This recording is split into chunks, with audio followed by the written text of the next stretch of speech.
A friend asked me how to replace the batteries in a square back pocket screamer. As far as I know, Menards were the only ones that sold these square back pocket screamers. I think there was a store called Halloween Express that sold these like 4 or 5 years later, really cheap, like $1 each. These are the first generation of square backs. And as you can see, by flipping them over, there's no really easy way to access the backs to replace the batteries. If you have lucky enough to have a second generation, like the ones that were sold at Halloween Express, when you flip it over, there's a little access panel to get to the batteries, and you know, that's pretty obvious how to replace that battery. The one I'm going to be working on is one of the Screamy Halloween puppets that were supposed to be released with these other ones from Menards, and they never were. I was lucky enough to get a few of them from an island in Europe, and I'll show you how to replace the batteries with this. So what you're looking at is you're looking at the back of the screamer, and you need to take your little pocket knife, little sharp knife, and you want to work from the corners inwards, and you just want to slide that in there and break the glue on each one of the corners and in the middle. So you can slide it down in there, bust off that glue. I had already loosened this one a little bit to make the video a little easier. The reason why you want to go from the corner inwards is because if you go from the middle towards the corner, it's not glued evenly around the edges. So sometimes you'll get your knife in there and you'll go to cut it, and your knife will slip through a spot where there's no glue, and it'll end up cutting the rubber PVC at the edges, and that doesn't look so good once you're done with it. So the backs of these never look good when they're glued together. This one, you can see it's over painted. It's got something stuck to it where they had laid it down to dry. But as you can see, the batteries are dead in it.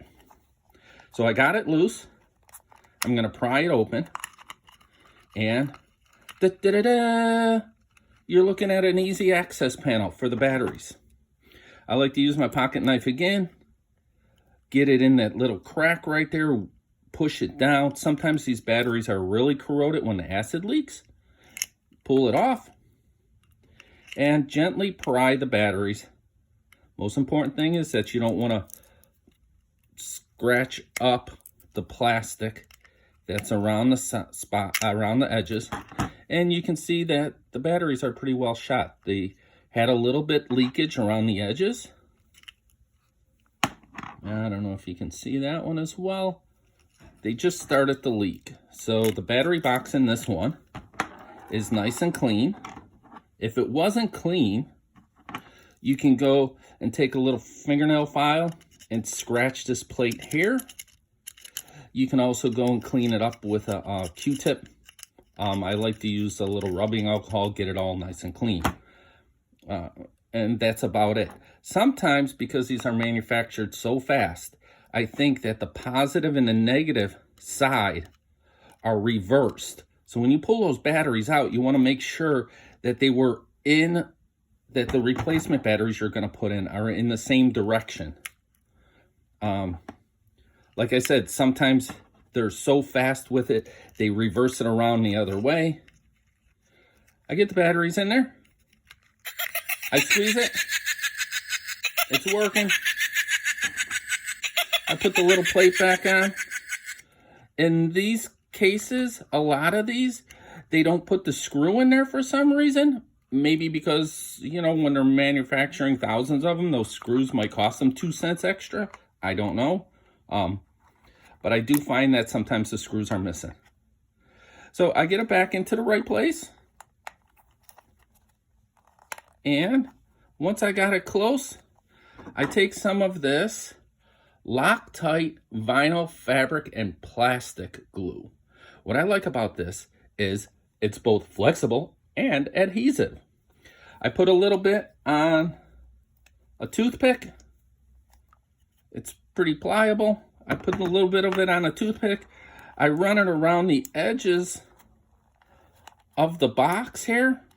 I try to get it mostly just on the corners. And I push it back together. Get the box in the right place. And now don't squeeze it. Let it sit there. I like to let it sit there for a whole day until that dries up. Come back the next day. Give it a squeeze. Your pocket screamer's working. Batteries have been replaced.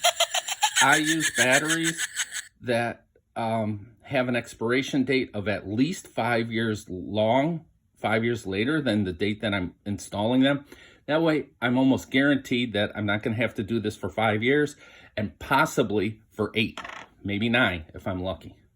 So, there's a video on how to replace batteries in a square back screamer that are difficult to access the batteries. Hope you enjoyed it.